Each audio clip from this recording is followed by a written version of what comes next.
Well, hello everyone. Welcome to the Shifts and Pucks News Pack for Wednesday, August the 31st. As we hit the end of August, tomorrow is we start on WHL training camps. Of course, you can follow us on Twitter at Shifts and Pucks. Of course, Facebook.com Shifts and Pucks, YouTube.com Shifts and Pucks, Twitch.com Shifts and Pucks. Subscribe wherever you get your audio, as well as on the Area 51 Sports Network. Of course, no Sean, Tyler, Devin, Chris this week has been, they're wrapping up their summers, getting themselves ready for the fall. So we'll be back together next week here as hockey, as the end of the summer part of summer. We're still 3 weeks after Labor Day, but the post Labor Day back to work, back to school begins in earnest on Monday. So let's get to the news here, and we'll start with a couple things that happened late yesterday. And one of them is the contract signing of Tage Thompson with the Buffalo Sabres. 7 years, $50 million with the Buffalo Sabres. Of course, Thompson, a lot of people felt he was a breakout star last year. 68 points in 78 games last season, which was a double of his goal and point totals from his first 4 seasons combined. And of course, Kevin Adams says in a statement, his success last season is a testament to his unrelenting dedication to his craft and commitment to bettering the team both on and off the ice, which we believe will help us reach even greater heights moving forward. He got his first career hat trick on February the 19th. He's 6'7", which I mean, that's a huge size there. Obviously, he was selected in the first round by the St. Louis Blues, traded to Buffalo in the Ryan O'Reilly deal. So that's Tage Thompson in a nutshell. So another one of those guys. We saw Robert Thomas get an extension after a breakout year. We saw Josh Norris do it. We'll see what Tage Thompson does. We have a poll on Shifts and Pucks where you can vote on the poll of which of those three that you would rather have as the either the Rogers, Tage Thompson, Josh Norris, or Robert Thomas. Thomas leading the way with about 60% of the votes there on that as well. We also, of course, continue on our conversation. Of course, by the way, the podcast we did have this week is I chatted with Kent Wilson about hockey content. We also talked a little Flames as well. So there's check that out as well. So Tage Thompson, that is the news in from the NHL. WHL was busy with a couple of moves yesterday, and the Saskatoon Blades were busy on there. And so we'll just go backwards here, just to get it strong, because today they traded forward for Kyle Gronick and a second round pick to the Vancouver Giants for Justin Lees. Colin Priestner, team president, said just as Lees is the exact type of player we've been coveting over the last year to help add size, ability, and tenacity to our group, and a very difficult player to play against. Gronick last year, he's 4 goals and 10 assists in 37 games, 3 goals to set up 6 in 20 games with the Prince George Cougars before joining the Blade. So Gronick, former Cougar, former Blade. So that's that trade. And then, of course, as mentioned, we talked about the other trade being the Kurnovic for roulette trade, which happened yesterday. And of course, that Gronick was at Nolan Gronick was a part of a trade last year with when they acquired Gronick and Ryan Nolan from Medicine Hat for Pavel Borcharov and Brendan Lee.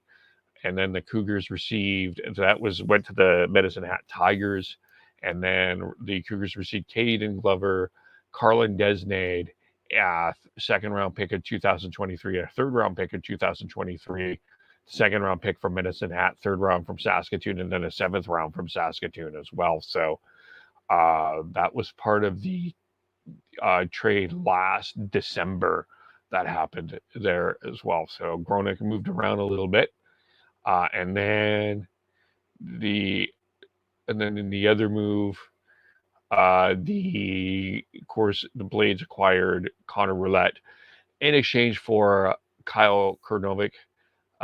He's a third round, and the Blades will also receive a third round pick in the 2026 prospect draft. Roulette's from Winnipeg, 66 points in 65 games last year for the Thunderbirds, 24 goals and 22 assists. And then as 18 points, 5 goals, 13 assists as the Thunderbirds went to the WHL final. General Manager Priestner says Connor's a player we have coveted for many years. Incredible vision, very high skill level, and has performed extremely well at both the WHL level and representing Canada. Of course, he's been a World Junior player as well. 6 feet 177, represented Canada at both U17 and U18 programs. Roulette Krandjovic, who has been a fantastic Blade for 4 years, Priestner said. Never easy to make a deal like this. He was the 5th leading scorer. Highly talented NHL drafted player. And yeah, so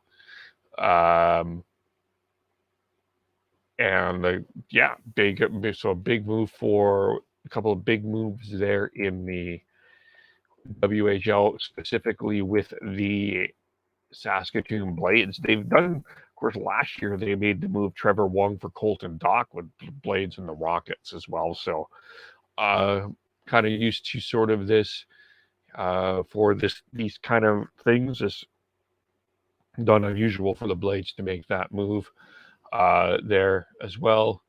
And of course, it's Kurnovic, first round pick in the 2017 WHL draft. And so both teams are expected to report for their new camp. So we've had a few big trades here. We had the Kurnovic trade, the Gorlick trade for Justin Lies, and then, of course, Matt Lindgren and Kyle Masters switch places as well. So it's been a busy week for WHL for trades. Day off of the World Women's Hockey Championship quarterfinals will begin tomorrow here with 4 games. As we'll go through them here on our schedule. We've got the Switzerland taking on Japan, USA taking on Hungary, Finland taking on the Czechs, and Canada taking on Sweden.